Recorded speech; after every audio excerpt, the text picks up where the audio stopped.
Well, here's a question for you as we begin this next section. Who said God uses men who are weak and feeble enough to lean on him? Now, there are probably many missionaries who have said similar things, but the man who gets the credit for making this statement and who certainly hit the nail on the head when he did so is this gentleman. Does that look familiar to any of you? Probably right up there with William Carey and Adoniram Judson, considered one of the most famous missionaries ever. His name, Hudson Taylor. And when you read that statement, God uses men who are weak and feeble enough to lean on him, I'm reminded of the Apostle Paul's cry in 2 Corinthians 12 when he said, 3 times I cried out to the Lord to remove whatever thorn in the flesh it was that God had given him. And he said, the response of God was my grace is sufficient for you. My strength is made perfect in weakness. And of course, Paul also talks in that same book in chapter 4 about the fact that we are vessels of clay, fragile, breakable, and yet God uses us. Hudson Taylor exemplifies that. A very tender-hearted man, and like some that we've already seen, a man who did wrestle quite a bit with discouragement and depression. And again, 15 minutes doesn't begin to give us enough time to talk in detail about him, but let's take a peek at Hudson Taylor. Born in 1832 and died in 1905. He was from England, and he served the Lord in the country of China. And of course, China very much in the news in these days. And I believe also, prophetically speaking, it plays a big role in what's going to happen even during the time of the tribulation. And of course, the ministry of Taylor and those early missionaries in China would have been more to the east in the country, and it's a huge country. And his desire, was to see this great nation won for the Lord Jesus Christ. Now, Hudson Taylor is known for a lot of things that he did in his passion to reach Chinese for Christ. And one of those had to do with what we call enculturation. Now, that's a word that's defined and explained by different people in different ways. I'm using it here to refer to seeking to become as much like the people to whom you're ministering in terms of culture as you possibly can. As you can see here, Taylor sought to become a Chinaman in dress and lifestyle. Okay? Now, we could have quite a discussion about that, and we will talk about this a little bit more in a later session in this course. Taylor, in some way, was reacting against the very obvious distinction between the Europeans and Americans and the colonial look, the colonial reputation that they had, the compound idea we talked about in a previous lecture. And he said, if we're really going to get into the hearts of these people, we need to try to avoid these distinctions and differences as much as we can.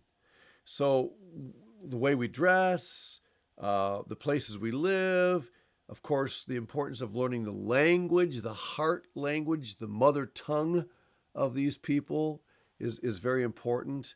Our standard of living and all of that. In fact, Taylor even did some things before he went to China in order to practice self-denial of certain things in order to accustom himself with living on a lower standard.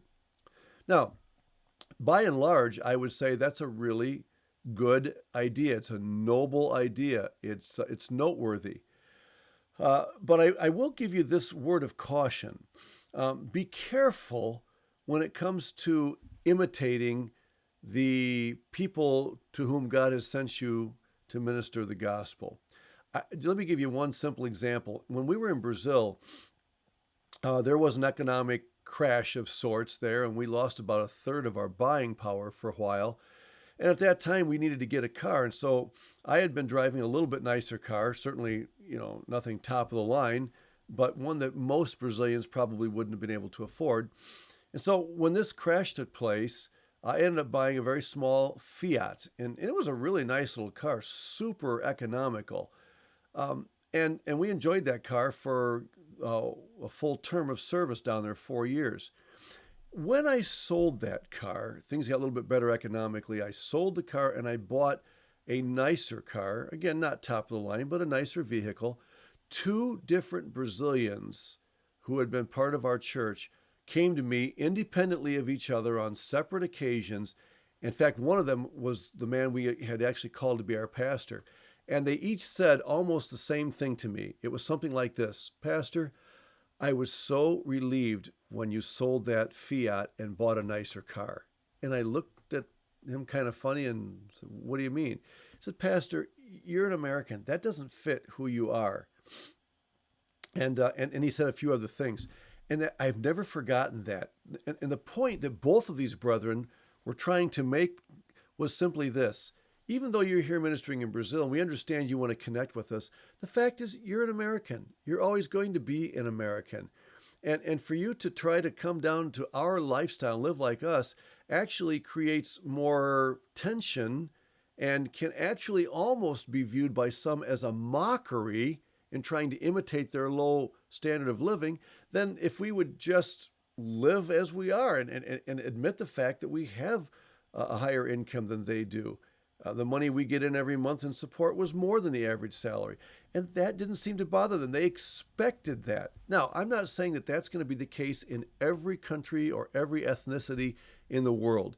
I am saying that there are times when missionaries, in attempting to look like the nationals, live like the nationals, have actually offended them rather than complimenting them by doing so.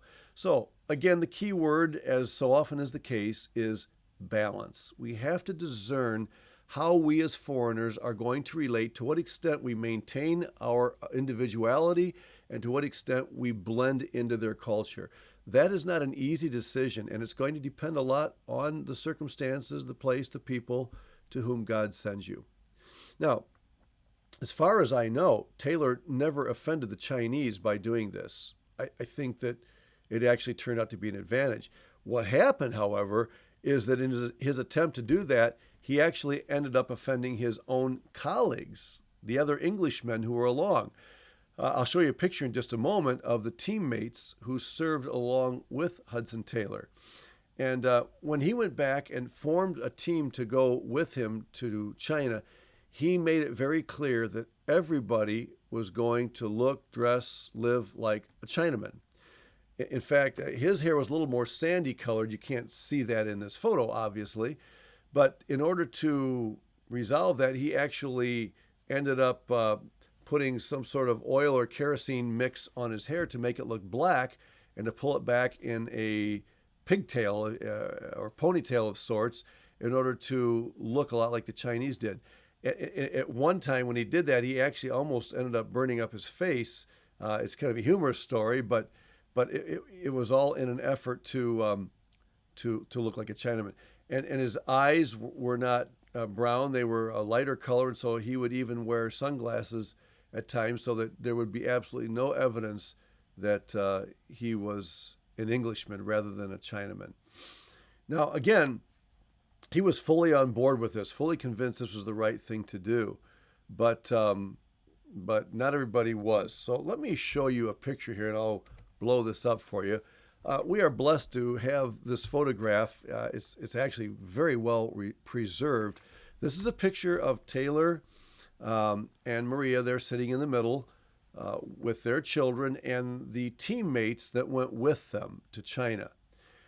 And even though some of the teammates, weren't happy about having to look like Chinamen, a couple of them became especially vocal.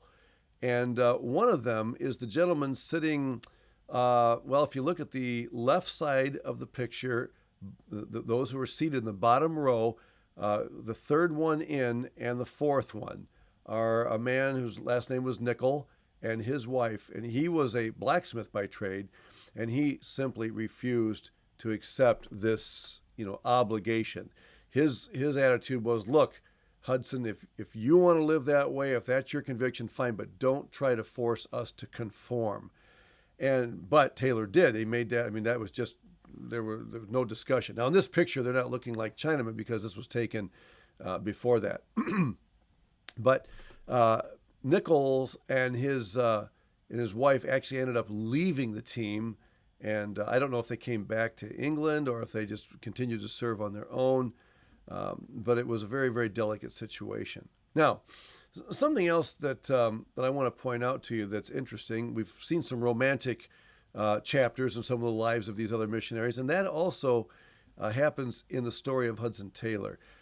Maria is the wife sitting next to him there with a little girl in her lap, and in time Maria passed away, and it just so happens that the lady sitting to his right and our left, looking at the picture, actually becomes his next wife. Now, obviously, when this picture was taken, that was the furthest thing from anybody's mind. And certainly we don't suspect any foul play going on, even while Maria is still living. It's just that when she passed, he longed for someone to take her place, to continue at his side, and he actually ended up marrying this young lady. Now, the girl standing right behind him, okay, actually desired to marry him. In fact, for a while, she served as kind of a babysitter for his children. And it's a long story that you can read if you grab a book about Hudson Taylor.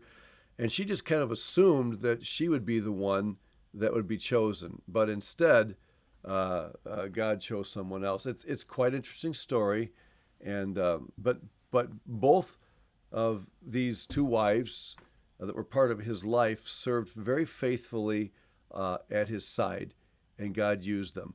So, there, and then another thing that is sometimes brought up with regard to Hudson Taylor is the difficulty that he had in exercising administration skills. He had a passion and a vision. He was very much a visionary, but sometimes people who are visionaries have a little more trouble with the management side of the mission endeavor. And that seems to be the case with Hudson Taylor.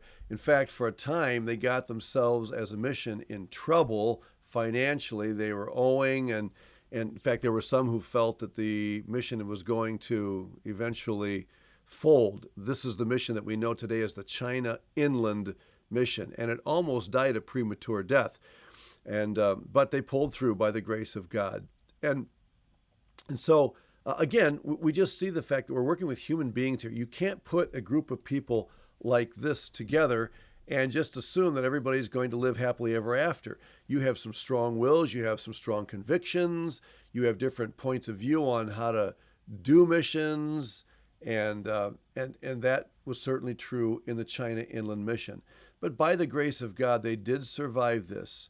And I'm not going to criticize Mr. Nichols for what he did. He felt strongly enough about it that he left, and we really don't know anything about his life and what happened after that. Remember, Paul and Barnabas had a disagreement about including John Mark on the second missionary journey, and the contention, Luke says, became so strong that they split up, and John Mark ended up going with Barnabas to Cyprus, while Paul chose Silas to be his partner. And if you take the book of Acts, we'll talk about that in a little more detail. But again, it's just to say that it's only the grace of God that really preserves these works. Hudson Taylor had a true passion to reach Chinese with the gospel of the Lord Jesus Christ. He loved them, and he longed so much to see them transformed by the grace of God. And by the grace of God, the mission continued, and many, many souls were won for the Lord Jesus Christ, and a work was established in the vast country of China.